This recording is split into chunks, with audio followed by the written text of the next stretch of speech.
कहते थे कि हम लोग कहाँ थे, अब कहाँ हैं। दो बातें, हम लोग पहले कहाँ थे, कहाँ वहाँ थे जहाँ को पानी नहीं पीने दिया गया, हम वहाँ थे जहाँ को खाने नहीं दिया गया, हम वहाँ थे जहाँ चलने नहीं दिया गया, हम वहाँ थे जहाँ कपड़ा नहीं पहनने दिया गया, हम वहाँ थे जहाँ जो है हमको मतलब जो है रास्ता नहीं चलने दिया गया, हम वहाँ थे जहाँ हमको घर बनाने नहीं दिया गया, हम वहाँ थे जहाँ हमारा मान सम्मान नहीं था। हेलो, हम वही थे, बोले आप लोग, हम लोग वही थे। कहाँ, जहाँ जीवन नरक जैसा था, नहीं था। पानी, जिसको पानी के पीने का अधिकार नहीं है, जिसको चलने का अधिकार नहीं, खाना बनाने का अधिकार नहीं है, मकान बनाने का अधिकार नहीं, घास फूस की मड़ई हम नहीं बना सकते थे। कहने का मतलब हम ये है कि हमारी महिलाओं को अपना शरीर ढकने का भी अधिकार नहीं था। 1804 ईस्वी में ननकेरी जो मध्य प्रदेश की थी, उसको जो है हमारी महिलाओं के ऊपर टैक्स लगता था, जिसका स्तर जितना बड़ा होता था उसी हिसाब से गवर्नमेंट हमसे टैक्स लेती थी। हमारी महिला, दुनिया की सभी महिलाएं अपना सही ढकती थी, लेकिन हमारी महिलाओं को सही ढकने का अधिकार नहीं था। उस महिला ने कलेक्टर को दे दिया, उसने कहा हम टैक्स नहीं दे पाएंगे, हम अपना सही ढक करके चलेंगे। उसको सही ढकने की कीमत क्या चुकाना पड़ा था, अपना स्तन काट करके उसने जो है कलेक्टर को दे दिया था। तब हमको जो है आज कपड़ा पहनने का अधिकार मिला। अगर आज हमको कपड़ा पहनने का अधिकार मिला है तो मैं निश्चित तौर से कह सकता हूँ कि हम उस कालखंड की बात कर रहे हैं जहाँ बाबा साहब अम्बेडकर कहते हैं हम कहाँ थे, कहाँ थे, उस कालखंड की मैं बात कर रहा हूँ। फिर अम्बेडकर कहते हैं कि हम कहाँ हैं। दो बातें हो गई। फिर हम कहाँ रहेंगे, तीन बातें। ये तीन बातें जिसको समझ में आ जाएगा उसी का कथा सुनना सफल माना जाएगा। हम तो वहाँ थे, हमको पढ़ने नहीं दिया गया, हम वहाँ हैं, पढ़ के कलेक्टर बन गए। नहीं, वहाँ से पढ़ने का अधिकार नहीं दिया गया, हमको पढ़ने का अधिकार नहीं दिया गया।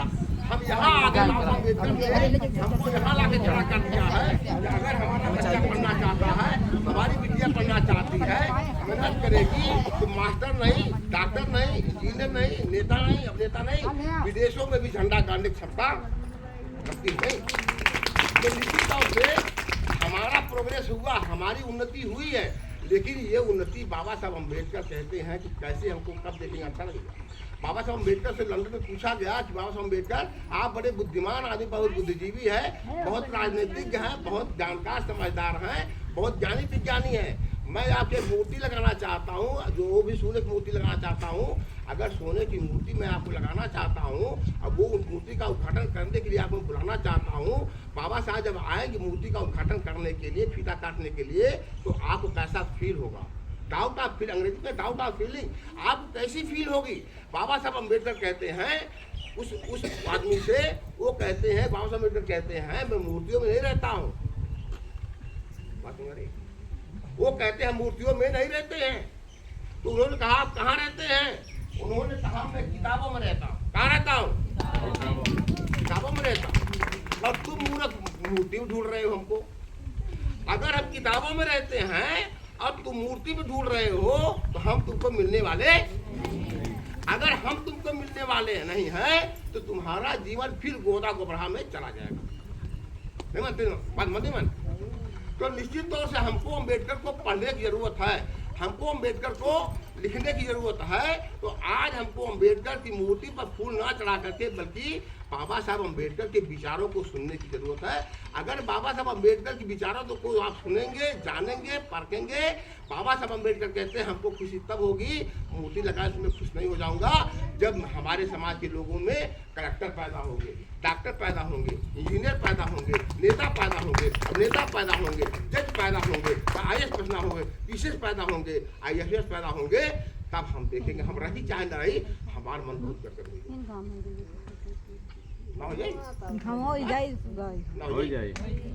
अगर वो चाहते थे कि हमको पढ़े, अगर हमको वो पढ़ते हैं और वो आगे बढ़ते हैं, मास्टर होते हैं, डॉक्टर होते हैं, इंजीनियर होते हैं, नेता होते हैं, अभिनेता होते हैं, जज होते हैं। अब पूरे भारत के इतिहास में पहली बार जो BR गवई जो है, मतलब जो है चीफ जस्टिस बनाए गए ऑल ओवर इंडिया। सबसे बड़ा जज कोई होता है तो जवाहर बना हुआ। इसकी वजह से डॉक्टर B.R. अम्बेडकर। अम्बेडकर की वजह से है, तो निश्चित तौर अगर अम्बेडकर की वजह से ही BR गवाई जज बने हुए हैं, चीफ जस्टिस बने हुए हैं, मुख्य न्यायाधीश बने हुए हैं, तो निश्चित तौर से अम्बेडकर की कलम में बहुत ताकत है। क्या ताकत है? अगर अम्बेडकर की कलम में अगर बहुत ताकत है, तो अम्बेडकर की किताब में कितनी ताकत होगी? बहुत ताकत होगी। लेकिन हम लोग 14 अप्रैल को जिंदाबाद मुर्दाबाद मुर्दाबाद जिंदाबाद करके फिर आते हैं, शराब पी करके सो जाते हैं, बेस हो जाते हैं। तो एक दिन जिंदाबाद मुर्दाबाद करने से आप, एक बच्ची हमारी प्रियंका बिटिया है, अगर इस किताब को 28 साल में एक बार पढ़ लेगी तो क्या परीक्षा पास कर लेगी? बताओ बताओ ना, नहीं पास कर पाएगी।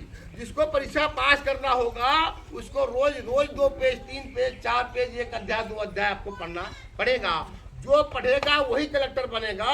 अगर पढ़ने से ही कलेक्टर बनेगा तो हमारे समाज की बच्ची और बच्चे रील बनाने में लगे, नहीं मन लगा बने हुए तो ये ना बजेगा क्या करता है? अगर ना निकला के हम तो बंद कहते, हम नेता तो है ना, बहादुरपुर गाँव में जो है वोट मांगे खाते। तो निश्चित तौर से आप मैं कह सकता हूँ कि हमारी बात को आप समझ में आ जाएगा तो निश्चित तौर से आपका जीवन अच्छा हो जाएगा। आपका